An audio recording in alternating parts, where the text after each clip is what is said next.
Selama ini, kegiatan supervisi akademik cenderung memberi pelabelan kepada guru. Dengan prinsip coaching, kegiatan supervisi akademik menjadi kegiatan yang akan dirindukan oleh guru. Karena sang coach mampu memotret kelebihan atau hal-hal yang ingin dituju oleh sang guru. Mari para guru hebat kita lihat bagaimana supervisi akademik dengan prinsip coaching. Halo guru-guru hebat, pada kesempatan ini saya Wulan Bidari Enda, CGP Angkatan 6 sedang melakukan aksi nyata modul 2.3 yaitu coaching dalam supervisi akademik. Dalam kesempatan kali ini saya bertindak sebagai coach dan di sebelah saya adalah Ibu Maria, guru bahasa Indonesia yang bertindak sebagai coaching. Pada kegiatan kali ini adalah kegiatan pra-supervisi.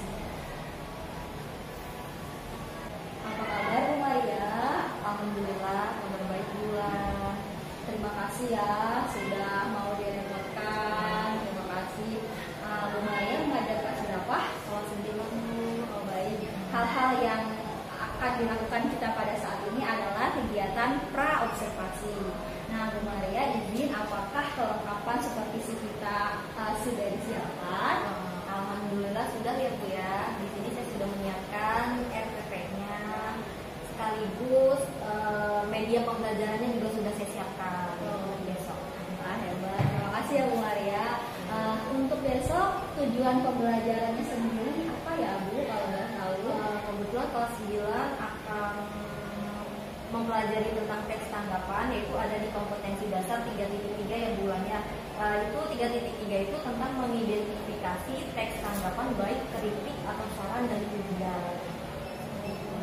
Wah, kayaknya seru nih. Ya, nah, kira-kira area pengembangan yang ingin dikembangkan pada pertemuan anak ini lebih ke arah mana nih Bu Maria? Kalau saya karena berhubung pertemuan awal ya bulan, saya akan mengambil aspeknya lewat ke pengetahuan dulu bulan. Kayak contohnya misalkan saya menampilkan sebuah teks atau berupa video, jadi si siswa harus mengidentifikasi bagaimana caranya isi dari video tersebut. Jadi strategi yang dipersiapkan tadi ya, kalau secara sekilas dari video itu mungkin ada strategi-strategi lain supaya area pengembangan yang tadi diharapkan itu bisa tercapai Bu Maria? Iya, ada Bu. Sebenarnya yang sudah saya siapkan, yang pertama rencana pelaksanaan pembelajaran saya sudah siapkan secara dengan baik. Ya, sudah terlihat. Yang kedua, metode yang saya akan gunakan yaitu metode discovery learning, yaitu pembelajaran yang mengajak peserta didik untuk mengetahui informasi yang baru yang sebelumnya mereka ketahui gitu Bu. Seperti itu. Baik, terima kasih. Kegiatan pra supervisi ini saya rasa cukup. Semoga nanti sukses dan lancar sesuai dengan yang sudah kita rencanakan ini. Terima kasih. Wassalamualaikum warahmatullahi wabarakatuh. Waalaikumsalam.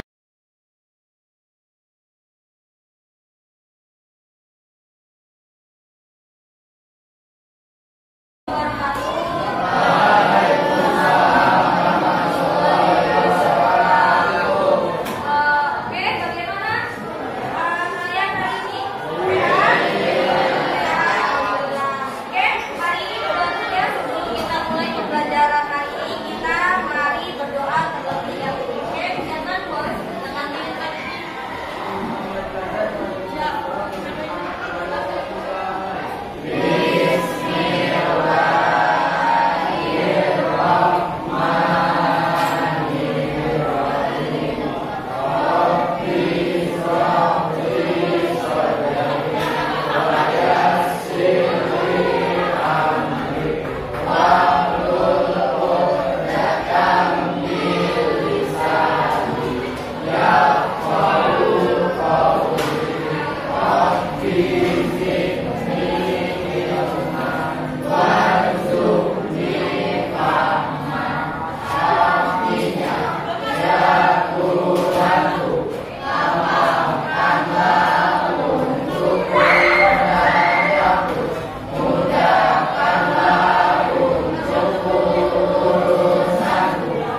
Enggak ya, udah enggak apa-apa. Tapi Bu, Bunda harus makan dulu. Soalnya enggak usah ya. Insya Allah Bunda enggak apa-apa kok. Cuma tadi ini sedikit sama yang masing-masing itu deh. Enggak ya, makasih buat aja.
Dari film Songko dan Jarwo. Berarti kalian harus memberikan penilaian ya. Oke.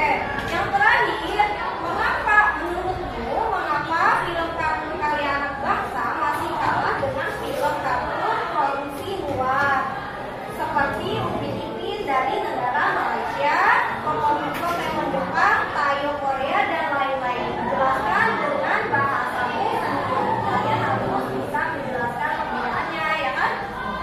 Kartun Karya Anak Bangsa ini masih kalah dibanding dengan film kartun luar negeri.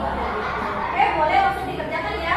Yang sudah boleh dikumpulkan langsung dan presentasi. Oke, tunggu waktunya 10 menit ya. Oke, dimulai dari sekarang.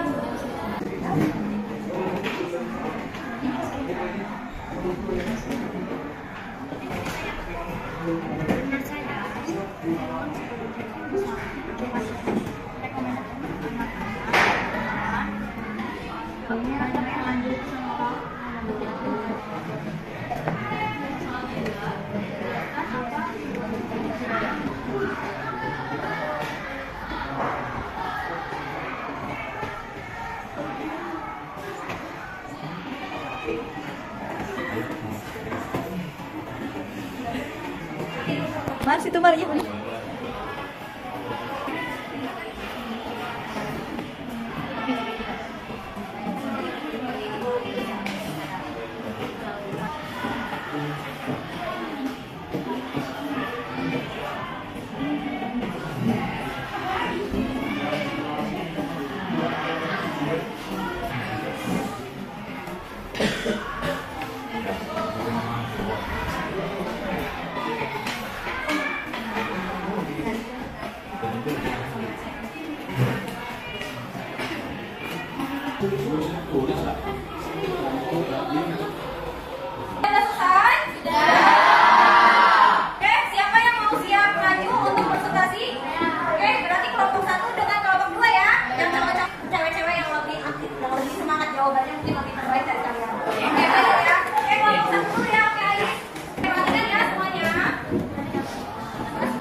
Saya perwakilan dari kelompok 1 ingin mengenalkan bagaimana tanggapan saya dengan film Adit Soko dan Jarwo. Pertanyaan pertama, bagaimana secara umum tanggapanmu setelah menonton Adit Soko dan Jarwo? Menurut saya, film Adit Soko dan Jarwo ini sangat cocok untuk ditonton oleh anak-anak karena di dalam film Adit Soko dan Jarwo ini mengandung pesan moral yang dapat diambil dan dipelajari oleh anak-anak. Pertanyaan kedua, oke, setuju nggak dengan jawabannya Lisa? Setuju. Adit Soko dan Jarwo sangat cocok untuk ditonton di kalangan anak-anak ya, dan mempunyai nilai moral yang dapat diterima atau diambil oleh anak-anak ya. Tapi kalau nilai buruknya jangan diambil. Pertanyaan kedua, jelaskan apa yang perlu menjadi kelebihan dan kekurangan film Adit Soko dan Jarwo ini. Jawaban saya, kelebihan film tersebut bisa menghibur para anak-anak dan kekurangannya menyebabkan anak-anak agar sempat belajar. Dengan pendapat kalian, apa sama seperti jawaban saya? Sama ya. Oke, hampir mirip. Lanjut nih. Pertanyaan ketiga, menurutmu mengapa film karya anak bangsa masih bagus? Pokemon, Ayo, dan lain-lain. Jelaskan dengan bahasa sendiri. Sebagus film kartun karya anak bangsa. Bagaimana pendapat menarik kartun dari luar negeri dibanding grafik dan kualitasnya lebih bagus dan lebih. Oh ya, dari grafik, animasi mungkinnya lebih bagus dari luar negeri dibanding kartun dari karya anak bangsa kita sendiri. Oke, beri tepuk tangan ya. Assalamualaikum warahmatullahi wabarakatuh. Waalaikumsalam. Dua, main dengan oke, Daniela sendiri. Oke, mau sendiri? Enggak. Sendiri. Oke. Assalamualaikum warahmatullahi wabarakatuh. Waalaikumsalam warahmatullahi wabarakatuh. Saya perwakilan dari kelompok 2 yang menyaksikan Indonesia kami. Saya bagaimana secara umum tanggapanmu setelah menonton Adit Soko dan Jarwo? Filmnya seru bagus, banyak menghibur, pelajaran yang bisa diambil dan filmnya menarik. Ya, filmnya menarik dan banyak pelajaran yang bisa diambil. Oke, lanjut. Ada lagi? Nomor 2. Ya. Pertanyaan kedua, jelaskan apa yang menurutmu menjadi kelebihan dan kekurangan film kartun Adit dan Soko Jarwo. Kelebihannya, dari video itu kita bisa mengambil pelajaran bahwa kita harus meminta izin sebelum mengambil sesuatu yang bukan milik kita. Kekurangannya, kita tidak boleh mencuri. Film ini kurang pantas ditonton oleh anak usia dini karena banyak perilaku buruk yang mungkin bisa dengan mudah ditiru oleh mereka. Ya, ada perilaku yang tidak baik yang ditayangkan oleh si Soko ini ya, dengan cara apa? Mengambil makanya biasanya anak kecil kan takutnya ditiru, jadi menurut kelompok 2 ini termasuk dalam kekurangannya ya, kurang pantas ya. Ya, lanjut. Menurutmu mengapa film kartun karya bangsa Nusantara dan film kartun produksi luar negeri seperti Upin dan Ipin dari Malaysia, Pokemon dari Jepang, Ayo dari Korea dan lain-lain? Jelaskan dengan bahasa sendiri. Karena pada umumnya film kartun luar negeri lebih menarik, mulai dari grafiknya, alur ceritanya lebih beragam, nama tokohnya juga keren-keren, sehingga anak-anak lebih tertarik menonton film kartun luar negeri. Oke, ada yang sama jawabannya?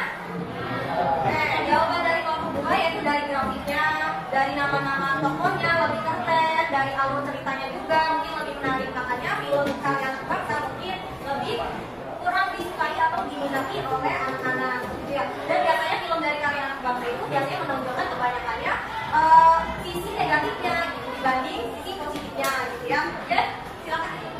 Sekian dari saya, kurang lebihnya mohon maaf. Assalamualaikum warahmatullahi wabarakatuh. Waalaikumsalam warahmatullahi wabarakatuh. Kita mau bertanya, referensi kita hari ini yang sudah kalian dapat itu apa sih? Dari pembelajaran teks tanggapan. Ada yang mau bersedia untuk menjawab refleksi hari ini? Oke, mulai. Kesimpulannya, saya belajar mengenai teks tanggapan. Ya. Teks tanggapan merupakan teks yang berisi pendapat, apa kritik atau pujian. Kemudian, saya juga mengetahui tujuan dari teks tanggapan. Tujuan dari teks tanggapan adalah untuk memberikan penilaian serta kelebihan dan kekurangan yang dilakukan secara objektif, sopan dan jelas. Betul ya. Kita sudah mempelajari tentang pengertian teks tanggapan dan tujuan teks tanggapan. Oke, sebelumnya ada yang ingin bertanya lagi? Sudah tidak ada ya? Oke, untuk materi hari ini kalian sudah paham semua? Sudah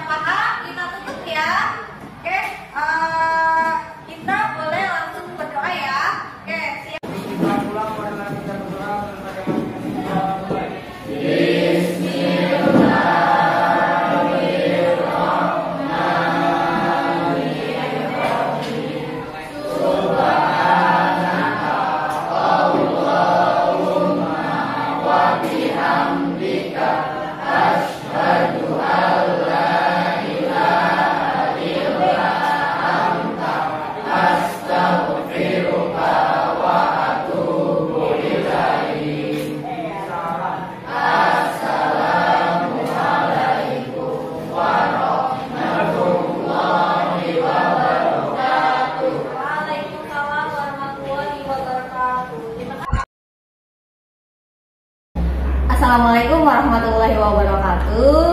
Alhamdulillah hari ini hari Jumat tanggal 10 Maret tahun 2023 kami akan mengadakan kegiatan coaching pasca observasi. Di sini saya sudah didampingi oleh pendamping praktik saya, pengajar praktik saya yaitu Ibu Asih Suharsi. Terima kasih Ibu. Dan sudah bersama coach saya yaitu Ibu Maria. Baik. Apa kabar Bu Maria? Alhamdulillah baik Bulan. Ya Bu Maria, terima kasih ya sudah menyempatkan waktunya hari ini. Jadi hari ini tujuan kita atau ngobrol-ngobrol apa nih hari ini?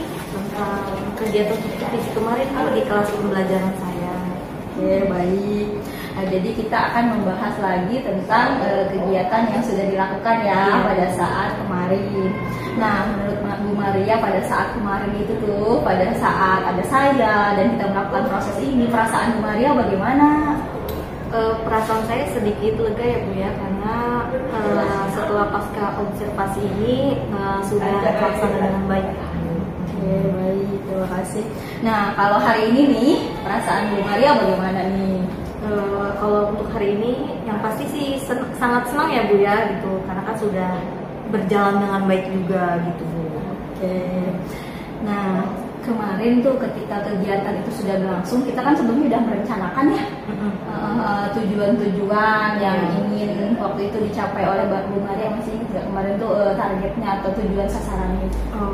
Targetnya itu saya mengajarkan di kelas 9. Pada saat mengajar itu tujuannya itu siswa itu diharapkan untuk mampu mengidentifikasi teks tanggapan kritis, yang dimana anak saya tampilkan satu buah video dan si anak menanggapi teks tersebut gitu Bu, dan alhamdulillah tercapai gitu Bu dan terlaksana juga.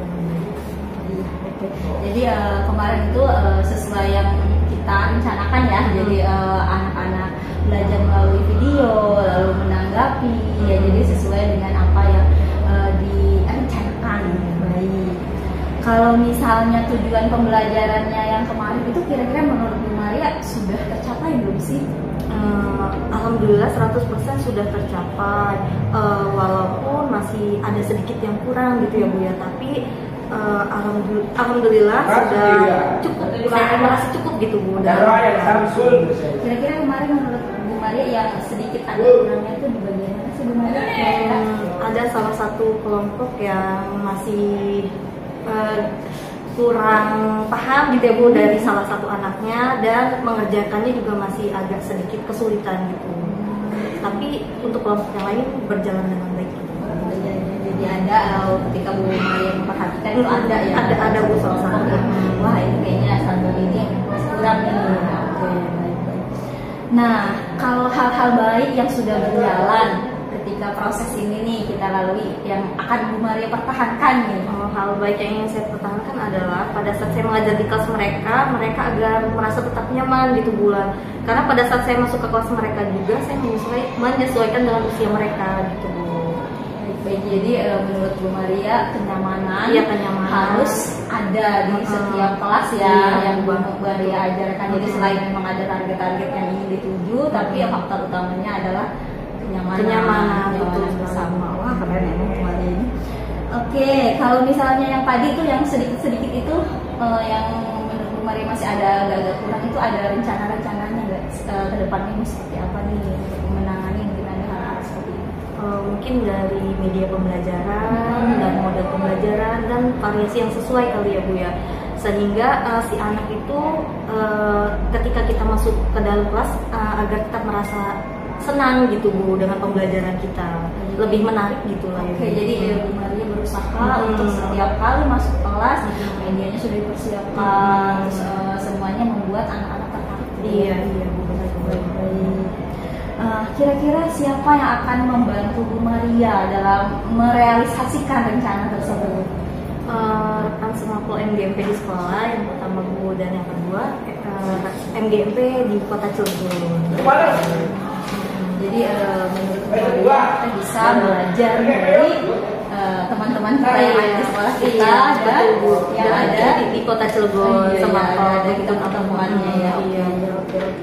Nah, Kira-kira nih rencana-rencana tadi kapan akan dilaksanakan atau direalisasikan oleh Bu Maria? Mungkin secepatnya gitu ya biar ada bisa terlaksana dengan baik. Kalau kegiatan pasca observasi ini sudah cukup, dan terima kasih untuk segala proses yang sudah kita lalui bersama. Kita akhiri, wassalamualaikum warahmatullahi wabarakatuh.